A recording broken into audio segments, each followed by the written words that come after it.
program-program hibah ini mengganggu. Karena saya kira bisnis sudah tidak relevan lagi sekarang dengan program-program hibah itu. Hanya di Warga Mulia yang dulu di Jogja sempat memiliki jumlah sapi puluhan sampai lebih dari hampir 20.000, saya tahu 15 ribuan. Sekarang hanya tercatat tinggal 1.500 dan pengurusnya relatif sudah sangat sepuh, sudah menjelang umur 80-an, bahkan sudah di atas 80. Sehingga ketika saya tanya, jangan bicara visi, ekspektasi saja susah mereka tuh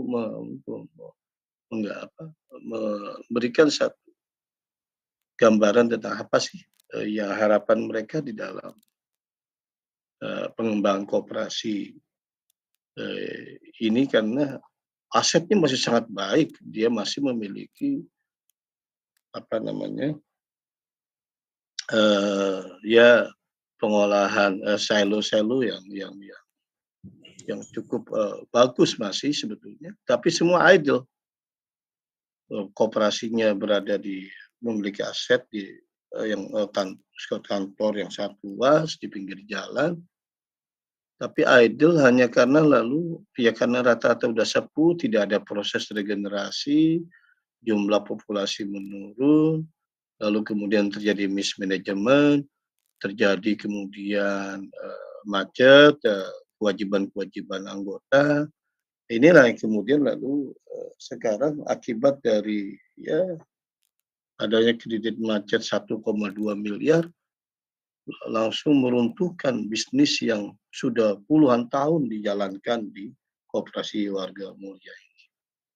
Ini tentu artinya kehadiran dari teman-teman peternak muda menjadi sangat penting. Ketika LPDB siap memberikan pembiayaan, justru pengurusnya yang menahan, merasa nanti ada bantuan dari Kementan yang sifatnya hibah. Saya udah langsung cek, karena ini mengganggu, program-program hibah ini mengganggu. Karena saya kira bisnis sudah tidak relevan lagi sekarang dengan program-program hibah itu. Dan ternyata memang tidak ada. Saya udah bicara langsung dengan Dirjen PKH, Ternakan dan Kesehatan Hewan itu. Langsung udah bicara dengan Pak Nasrullah dan tidak ada program, tapi udah terlanjur di Lumajang itu tersiar kabar bahwa akan ada bantuan hibah.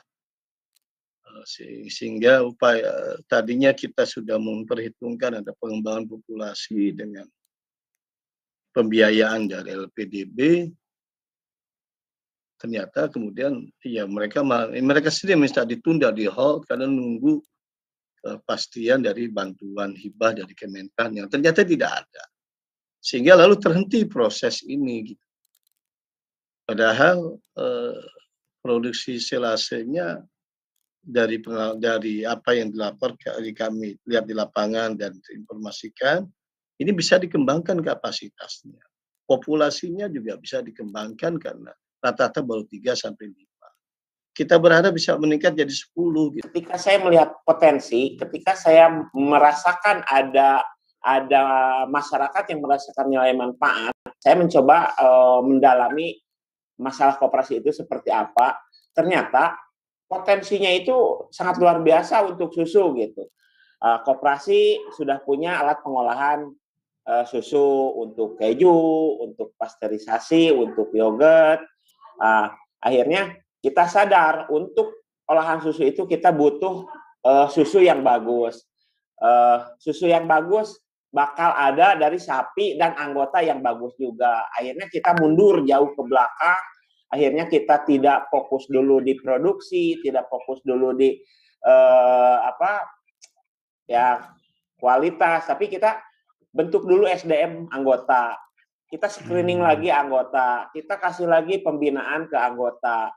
Kita mencoba memperbaiki sedikit demi sedikit. Kita melakukan kemitraan dengan masyarakat, dengan BUMDes. Kita buka lahan pakan sekarang hampir 120 hektar kemitraan dengan petani rumput, bukan peternak ya, petani rumput. Alhamdulillah gitu. Sekarang udah sekitar 120 hektar yang kebuka lahan. Itu juga kan ada peluang, ada potensi profit dari petani rumput tersebut gitu. Nah, harapan saya si rumput ini untuk menjamin ketersediaan pakan untuk sapinya peternak. Makanya kita bikin bank pakan. Bank pakan itu kita buatkan bank pakan, buatkan pengadaan mesin baler, pengadaan dengan kemasan produksi silasnya dengan kemasan-kemasan yang mau ditong, mau di baler. Peluangnya kita baru 20% loh. Masih ada 80%. Nah, itu peluang mungkin nasional. Saya aja di daerah ini susu sekitar 1.000 atau 1.500 kan habis. Kita sekarang tidak ada kirim susu, maka bahkan kita sekarang di shift produksi itu. Ada yang buat jual eceran di depot, di kafe, di warung-warung. Ada yang memang kita produksi untuk keju, untuk yogurt. Akhirnya kita sekarang sip-sipan. Minggu ini kita produksi dulu buat keju misalkan. Oh, minggu ini kita fokus ke eceran. Ya seperti itulah.